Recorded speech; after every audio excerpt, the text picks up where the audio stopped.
పశ్చిమాసియా రాజకీయాలలో ఊహించని సంచలనం చోటు చేసుకుంది. ఆగస్టు 7న పవిత్ర మక్కా నగరంలో సౌదీ అరేబియా, టర్కీ, పాకిస్తాన్ దేశాలు ఉమ్మడిగా చారిత్రాత్మక మక్కా జాయింట్ డిఫెన్స్ అగ్రిమెంట్పై సంతకాలు చేశాయి. అంతర్జాతీయ మీడియాలో ఇస్లామిక్ నాటోగా అభివర్ణించబడుతున్న ఈ ఒప్పందం ప్రకారం ఈ మూడు దేశాలలో ఏ ఒక్క దేశంపై సైనిక దాడి జరిగినా అది మిగిలిన రెండు దేశాలపై జరిగిన దాడిగానే పరిగణించబడుతుంది. చమురు సంపన్న సౌదీ అరేబియా, అణ్వాయుధాలు ఉన్న పాకిస్తాన్, నాటోలో రెండో అతిపెద్ద సైనిక బలగంతో రక్షణ రంగంలో వేగంగా ఎదుగుతున్న టర్కీలు చేతులు కలపడమే కాకుండా Egypt, Qatar, Kuwait, Jordan, Azerbaijan, Syria వంటి దేశాలను కూడా ఈ కూటమిలోకి లాగేందుకు ప్రణాళికలు రచిస్తున్నాయి. అయితే ఈ ఒప్పందంపై సంతకాల సిర ఆరకముందే యునైటెడ్ అరబ్ ఎమిరేట్స్ నుండి తీవ్రస్థాయి వ్యతిరేకత వ్యక్తమైంది. 1981లో ఇరాన్, ఇరాక్ యుద్ధం నేపథ్యంలో Saudi Arabia, UAE, Qatar, Kuwait, Bahrain, ఒమాన్లతో కూడిన 6 దేశాల గల్ఫ్ కోఆపరేషన్ కౌన్సిల్ ఏర్పడింది. ఇది ఇప్పటికే ఉమ్మడి రక్షణ వ్యవస్థను, సైనిక కమాండ్ను కలిగి ఉంది. అలాంటప్పుడు బయటి శక్తులైన పాకిస్తాన్, టర్కీలతో సౌదీకి ప్రత్యేక రక్షణ కూటమి ఎందుకు అవసరమైందని ఎమిరాటీ వర్గాలు ఘాటుగా ప్రశ్నిస్తున్నాయి. యుఏఈ అధ్యక్షుడు మహమ్మద్ బిన్ జాయిద్ మాజీ సలహాదారు అబ్దుల్ ఖలేక్ అబ్దుల్లా సోషల్ మీడియా వేదికగా స్పందిస్తూ గల్ఫ్ ఉమ్మడి ఇంటిని చక్కబెట్టుకోవడం కంటే ఈ కొత్త కూటమి ముఖ్యమా అని నిలదీశారు. అసలు ఈ కూటమికి శత్రువు ఎవరు అంటూ 11 వరుస ట్వీట్లతో ప్రశ్నల వర్షం కురిపించారు.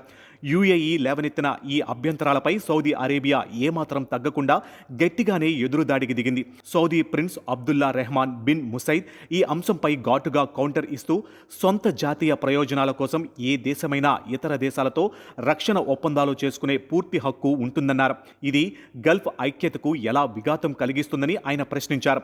ఈ ఒప్పందం ఏ ఒక్క ప్రత్యేక దేశానికి వ్యతిరేకం కాదని, విదేశీ దురాక్రమణలను తిప్పికొట్టే సమిష్టి రక్షణ కవచం మాత్రమేనని రియాద్లోని అస్బార్ సెంటర్ అధిపతి స్పష్టం చేశారు. ఈ వివాదం మాటలకే పరిమితం కాకుండా సౌదీ మేధావులు యుఏఈ ద్వంద్వ వైఖరిని నేరుగా ఎండగట్టడం మొదలుపెట్టారు.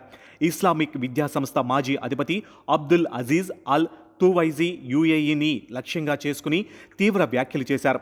2020లో అబ్రహం ఒప్పందాల ద్వారా ఇజ్రాయెల్తో చేతులు కలిపినప్పుడు గల్ఫ్ దేశాల అనుమతి తీసుకున్నారా అని నిలదీశారు. ఈ ఏడాది ఏప్రిల్లో ఇరాన్ క్షిపణి, డ్రోన్ దాడుల నుంచి రక్షణ కోసం Israel iron dome air defence బ్యాటరీని యుఏఈ గడ్డపై మోహరించినప్పుడు గల్ఫ్ దేశాల అభిప్రాయాన్ని ఎందుకు పరిగణలోకి తీసుకోలేదని ప్రశ్నించారు.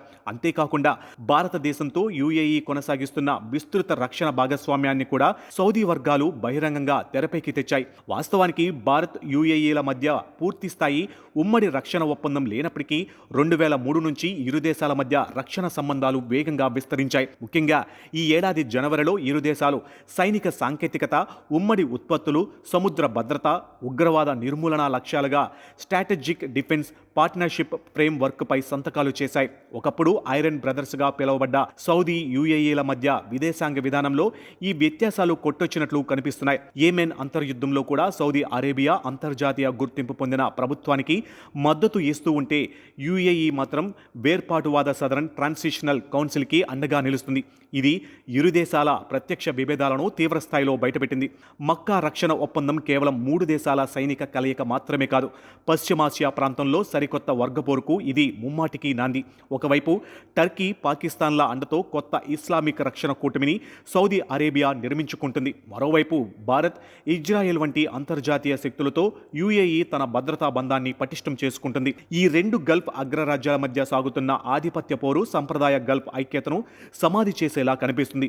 పశ్చిమాసియాలో ఈ పరిణామాలు ఏ తీరానికి చేరుతాయో వేచి చూడాల్సిందే.